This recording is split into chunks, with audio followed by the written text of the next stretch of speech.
frères et sœurs, à la prédication du jour. Et aujourd'hui, avec la grâce de Dieu, nous allons parler du captif, qui se trouve dans le livre de Genèse, chapitre 14, versets 11 et 12. Nous allons parler du captif, le captif. Alléluia. Et c'est la prédication que Dieu a mis dans mon cœur aujourd'hui, avec la grâce de Dieu.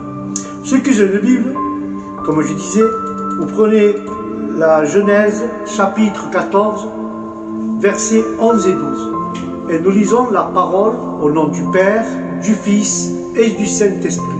Et la parole de Dieu dit ainsi: les conquérants pillèrent tous les biens de Sodome et de Gomorrhe, ainsi que toutes les provisions, puis ils se retirèrent comme Lot, neveu d'Abraham, habitait à Sodome, et ils le prièrent aussi avec tous ses biens. Amen. Là, nous voyons l'histoire qu'il y avait des brigands qui volaient dans tout, ils prenaient tout ce qu'il y avait dans les maisons, ils pillaient les maisons, même la maison du neveu d'Abraham, Lot, il a pris tous ses biens. Et là, nous voyons, frères et sœurs, que dans les guerres entre nations constitue une part importante de l'histoire. Mais nous n'aurions pas le récit de cette guerre, car si Abraham et Lot n'y avaient pas participé, mais par cupidité, Lot s'était installé à Sodome, ville fertile mais corrompue. Ses habitants ont été avides de vengeance contre tous les descendants de Canaan. Et là, nous voyons que les envahisseurs venaient de Chaldée et de Perse. C'était un petit royaume à cette époque, Perse. Mais ils amenèrent Lot et ses biens avec les autres. Il était juste et fils du frère d'Abraham, et pourtant il joignit aux autres dans cette épreuve. Ni notre propre piété, ni nos relations avec les élus ne peuvent nous garantir la sécurité lorsque les jugements de Dieu se déchaînent. Alors, plus d'un homme honnête souffre le plus à cause de ses mauvais voisins. Il est sage de nous en séparer, ou au moins de nous en distinguer. Alléluia. C'est pour ça que le livre des Corinthiens, second livre de Corinthiens, chapitre 16, verset 17, va nous parler d'un parent.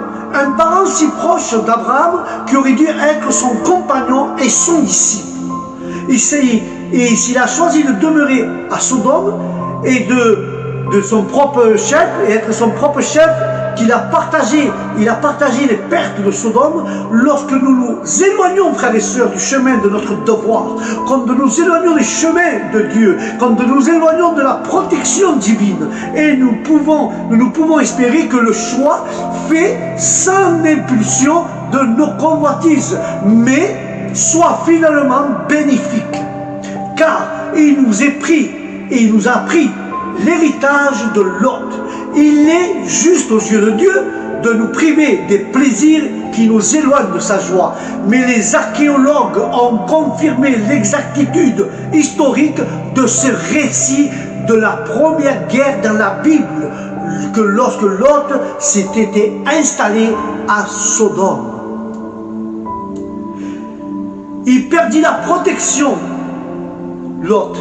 Il perdit la protection divine, la protection de Dieu. La protection du juge de toute la terre, il avait perdu. Et a dû en subir les conséquences. Parce qu'il a tout perdu, il devait subir toutes ces conséquences. Quand nous perdons et nous nous éloignons de Dieu, nous éloignons de la protection, nous perdons toutes les choses de Dieu, alors nous devons subir les conséquences qui arrivent dans nos vies. Il suivit l'autre, il suivit la voie de l'amitié dans le monde. Puis, il aima le monde. N'aimez pas le monde et ce qu'il y a dans le monde. C'est ce qui a fait l'autre. N'aimez pas les choses du monde et ce qu'il y a dans le monde. Si quelqu'un aime le monde, l'amour du Père, l'amour de Dieu n'est pas en lui. Car tout ce qui est dans le monde, c'est la convoitise de la chair, la convoitise des yeux et l'orgueil de la vie. Voilà le monde, qu'est-ce qu'il t'apporte? Tout ce qui contient le monde. La convoitise de la chair, la convoitise des yeux et l'orgueil dans la vie. Mais cela ne vient pas de Dieu, ne vient pas du Père, mais ça vient du monde, cela. C'est pour ça que Jean parle que le monde et sa convoitise passent, mais celui qui fait la volonté de Dieu demeure éternellement en Dieu. Alléluia. C'est pour ça, frères et sœurs, que les biens de ce monde peuvent être désirés et possédés dans les usages, dans les desseins voulus par Dieu. Et ils doivent être utilisés par sa grâce et pour sa gloire. Mais les croyants ne doivent ni rechercher, ni les apprécier à des fins où le péché les détourne. Car le monde détourne le cœur de Dieu. Et plus l'amour du monde prévaut, plus l'amour de Dieu diminue. Quand tu as l'amour dans les choses du monde, l'amour de Dieu dans ton cœur va diminuer, frères et sœurs. Car les biens de ce monde sont classés selon les trois principales inclinations de la nature dépravée.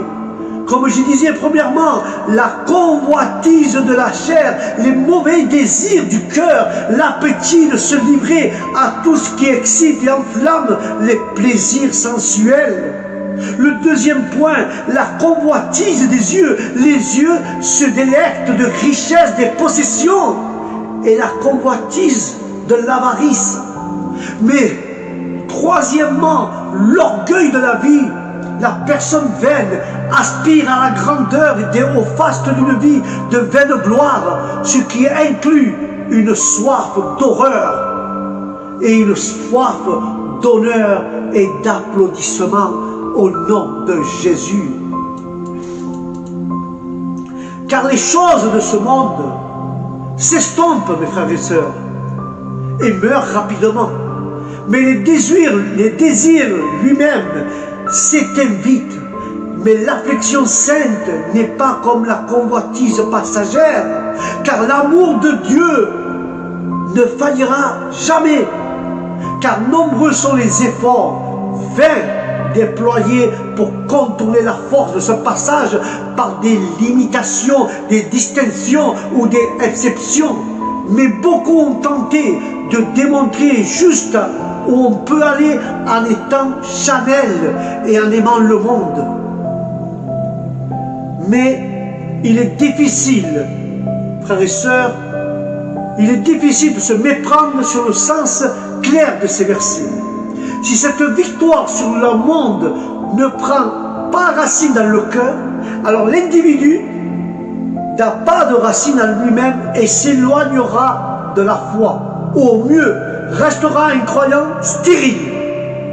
Mais en tout cas, toutes ces vanités sont si séduisantes et corrompent tellement nos cœurs que sans vigilance et prière constante, nous pouvons échapper au monde ni triompher de son Dieu ni de son prince. Mais nous devons voir que plus tard l'homme s'est conformé au monde. Car le livre de Romains parle, ne vous conformez pas au monde présent, mais soyez transformés par le renouvellement de l'intelligence afin que vous puissiez discerner la volonté de Dieu. Ce qui est bon, agréable et parfait pour Dieu. Après avoir achevé la partie de sa lettre ou de l'argumenter et démontre de diverses doctrines, car l'application pratique de l'apôtre expose ici une chose importante, un devoir important fondé sur les principes de l'évangile. Il exhorte les Romains, comme frères et sœurs en Christ, à offrir par la miséricorde de Dieu leur corps comme un sacrifice vivant. Alléluia. Et là nous voyons un appel puissant et nous recevons chaque jour du Seigneur les fruits de sa miséricorde. Offrons-nous pleinement à Dieu tout ce que nous sommes, tout ce que nous possédons, tout ce que nous faisons, car après tout, ce qui est si précieux comparé aux immenses richesses que nous recevrons. faire un culte raisonnable pour lequel nous sommes capables et prêts à rendre compte que nous comprenons. Il est agréable que nous devons être agréables dans nos cœurs et être agréables à Dieu. Car la conversion et la sanctification sont le renouvellement de l'esprit. Un changement non pas de substance, mais des qualités de l'âme. C'est un procédé, et c'est procédé dans la sanctification. Il faut progresser dans la sanctification et mourir toujours plus au péché et vivre toujours plus dans la justice de Dieu. Cela consiste à poursuivre cette œuvre de renouvellement jusqu'à son accomplissement dans la gloire. Alléluia. Car mes frères, le grand ennemi de ce renouveau est la conformité à ce monde.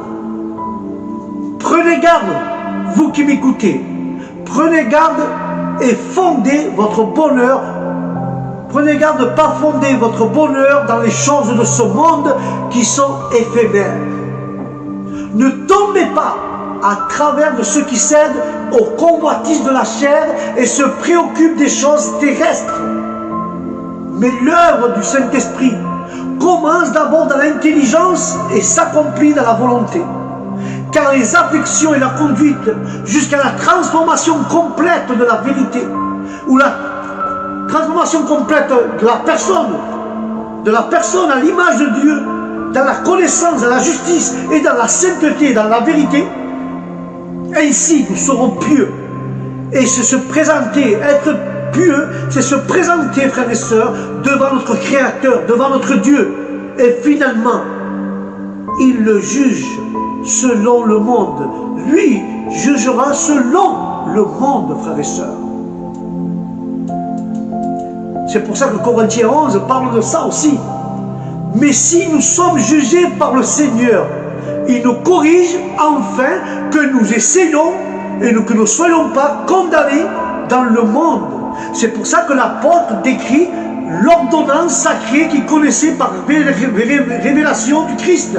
Car aussi visible, ce sont le pain et le vin, ce qui est mangé, est appelé pain, bien qu'il soit dit même en même temps que c'est le corps de notre Seigneur Jésus. Montrant clairement que l'apôtre ne voulait pas dire que le pain était changé en chair, non. Selon le livre de l'évangile de Matthieu, nous dit que le Seigneur les a tous invités à boire la coupe, comme s'il avait prévu par cette expression qu'un croyant serait privé de cette coupe. Jésus avait privé, dans cette expression, il avait montré, ou avec cette expression, qu'un croyant serait privé de cette coupe. Alléluia. Mais ces signes de l'extérieur symbolisent le corps et le sang du Christ.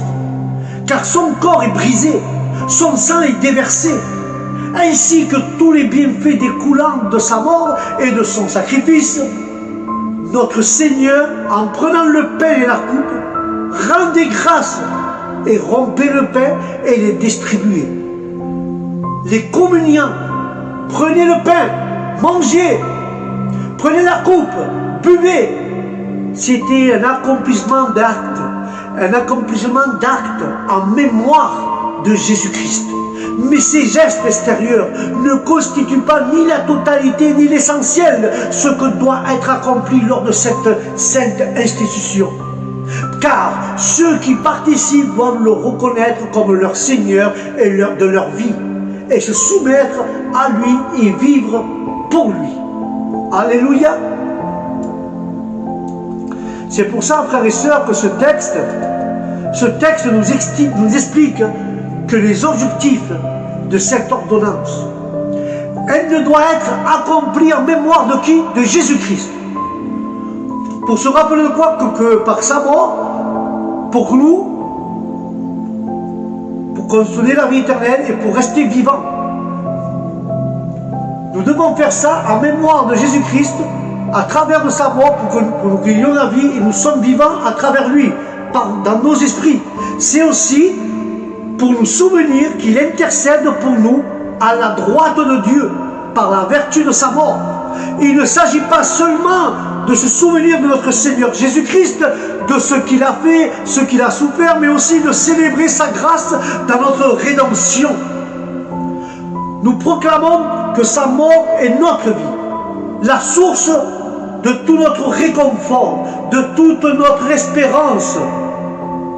Nous le glorifions d'une telle déclaration, mais nous manifesterons sa mort à la reconnaissance par notre sacrifice et notre rançon acceptée.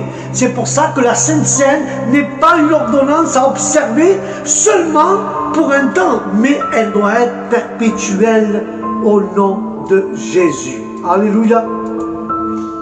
C'est pour ça que l'apôtre met en garde les Corinthiens contre le danger de la recevoir dans un état d'esprit inapproprié, ou en mettant une alliance dans le péché et la mort, même s'ils professent renouveler et confirmer leur alliance avec Dieu, sans aucun doute, ils s'attirent une grande culpabilité et deviennent ainsi un sujet au jugement spirituel. Mais les croyants qui sont craintifs ne doivent pas se décourager de participer à cette sainte ordonnance. Car le Saint-Esprit n'aurait jamais permis que ce passage des Écritures soit écrit pour dissimuler ou dissuader les chrétiens sincères de leur devoir, bien que Dieu réprimande et Dieu chasse, bien que le diable s'en soit souvent servi. C'est pour ça que l'apôtre s'adressait aux chrétiens et les avertissait d'être vigilants face au châtiment temporel par lequel Dieu corrige ses serviteurs qui font des offenses. Alléluia. Mais au milieu de sa colère, Dieu se souvient de sa miséricorde. Il châtie souvent ceux qui aiment. Il vaut mieux endurer des épreuves dans ce monde que de souffrir éternellement. Car l'apôtre souligne le devoir de ceux qui participent à la Sainte Seine. L'examen de sa conscience est nécessaire pour participer dignement à cette ordonnance sacrée. Si nous n'examinons pas notre conscience, si on peut la boire ou pas, si on a fait bien, si on n'a fait pas, si on a péché, si on est en colère, si on ne se parle pas avec quelqu'un, nous devons examiner notre conscience. Parce qu'il y a beaucoup d'églises qui ont la conscience qu'elle est morte. C'est pour ça qu'il faut faire un examen de sa conscience. Il est nécessaire pour pouvoir prendre cette scène, cette ordonnance sacrée.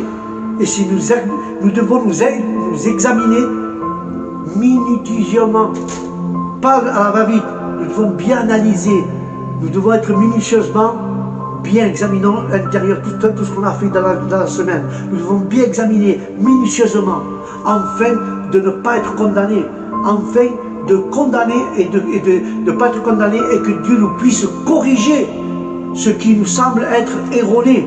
Mais nous pourrions atténuer les jugements divins, car l'apôtre conclut par une mise en garde contre l'irrégularité commise dans la Sainte Seine, dont les Corinthiens étaient coupables.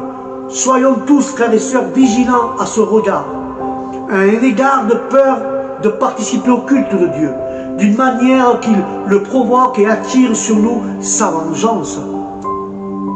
Nous devons être vigilants. Et je vais conclure, frères et sœurs, avec cela.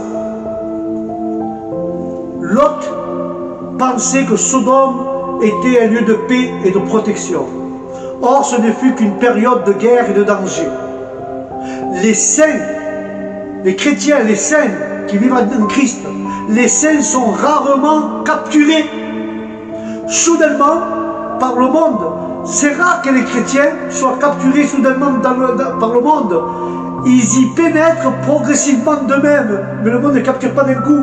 Soudainement, non, c'est toi, peu à peu, tu t'éloignes de Dieu, peu à peu, tu essaies de pénétrer progressivement, comme il a fait l'autre, dans le monde. Nous devons être vigilants à cela. C'est pourquoi Lot avait fait ce processus. Ce processus commença lorsqu'il est pris en Égypte pour modèle et se fia à ses yeux plutôt qu'à sa foi. Il préférait les gens du monde qu'à son oncle qui était saint. à son oncle qui était avec Dieu. C'était un oncle qui était pieux. Il se fiait mieux, il préférait les gens du monde que son propre oncle qui était chrétien. Et les maisons de Sodome et aux tentes de Dieu, le résultat qui s'est passé, il a préféré les maisons de Sodome que le tabernacle, et qu'elle a choisi les gens du monde, il a choisi la maison du monde. Alors, progressivement, il rentra dans le monde et il fut capturé. Alléluia! C'est comme ça, frères et sœurs. Il y a des chrétiens que tu vois au début, ils se convertissent, ils sont dans la joie, ils passent plusieurs années et progressivement, ils viennent une fois par semaine, à 20 minutes tous les jours aux réunions, tout ce que le pasteur faisait, les jeûnes, les prières, réunions de cire, dans toutes les réunions. Et progressivement, ils commencent à pénétrer dans le monde, ils viennent de moins en moins au culte, moins en moins ils participent à ce que le pasteur fait, des programmes que le pasteur fait, que ce soit des études, que ce soit des prières, des jeûnes, et de moins en moins tu recules. Doucement, chaque année, tu recules un peu, chaque année un peu. Tout ce que tu avais appris en 20 ans, tu es en train de le perdre progressivement.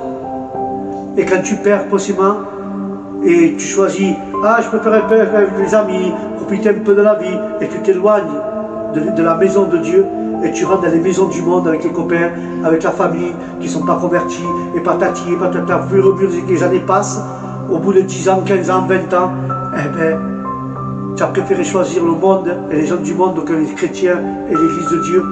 Et 20 ans après, tu te trouves capturé dans le monde et dans les choses qui ne viennent pas de Dieu. Alléluia. Chaque jour, nous devons examiner notre intérieur.